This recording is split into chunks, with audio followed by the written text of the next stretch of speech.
জানো তো আমি কারো রান্না দেখে কখনো রান্না করি না। তো দেখো এই যে আলু বেগুন কেটে নিয়েছি, ভোলা মাছ দিয়ে রান্না করবো বলেছিলাম। এখানে আলু বেগুন কাটা হয়ে গেছে, এখন মাছ কেটে নেবো।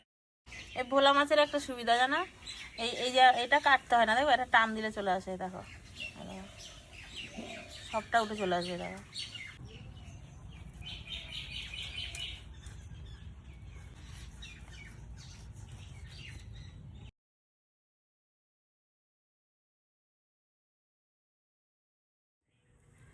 দেখো মাছগুলো আমি কেটে ধুয়ে ভালো করে পরিষ্কার করে নিয়ে এসেছি। এখন লবণ হলুদ দিয়ে মাখিয়ে ভেজে নেব।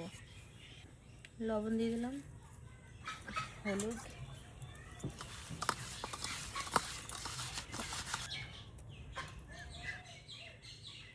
তেল গরম হয়ে গেছে, মাছ দিয়ে দেবো। মাছগুলো একটা ভাজা হয়ে গেছে, এরকম নিয়ে আরেকটা ভেজে নেবো। ভাজা হয়ে গেছে মাছগুলো, নামিয়ে নেব। মাছ ভাজা হয়ে গেছে, এখন বেগুনগুলো ভেজে নেব। অল্প লবণ দিয়ে দেবো।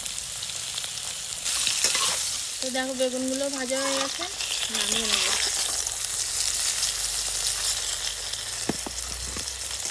যে মাছ আর বেগুন একসঙ্গে ভেজে নিয়েছি।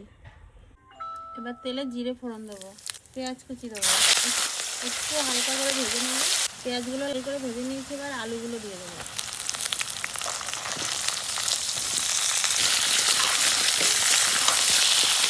আলুগুলো কিছুক্ষণ ভাজা হয়েছে, এবার হলুদ দিয়ে দেবো, দেবো পরিমাণ মতো লবণ, টমেটো দিয়ে দেবো।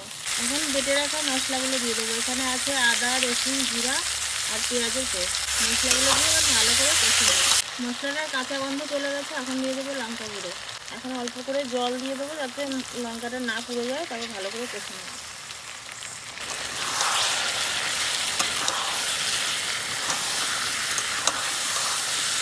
তো দেখো আলুগুলো ভালো করে সব মশলা দিয়ে কষিয়ে নিয়েছি, এখন জল দিয়ে দেবো।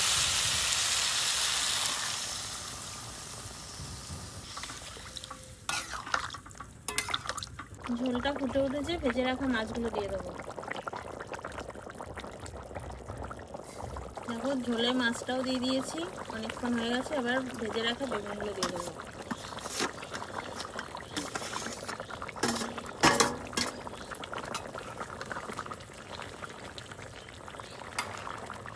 রান্নাটা হয়ে গেছে, এখন ধনেপাতা ছড়িয়ে দিয়ে নামিয়ে নেব।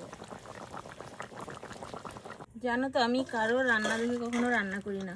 আমার মনে যেটা আসে, যখন যেরকম ভালো লাগে আমি সেরকম ভাবেই রান্না করি। আর হ্যাঁ, জানি যে ও কিন্তু রান্নাটা কেমন হয়েছে।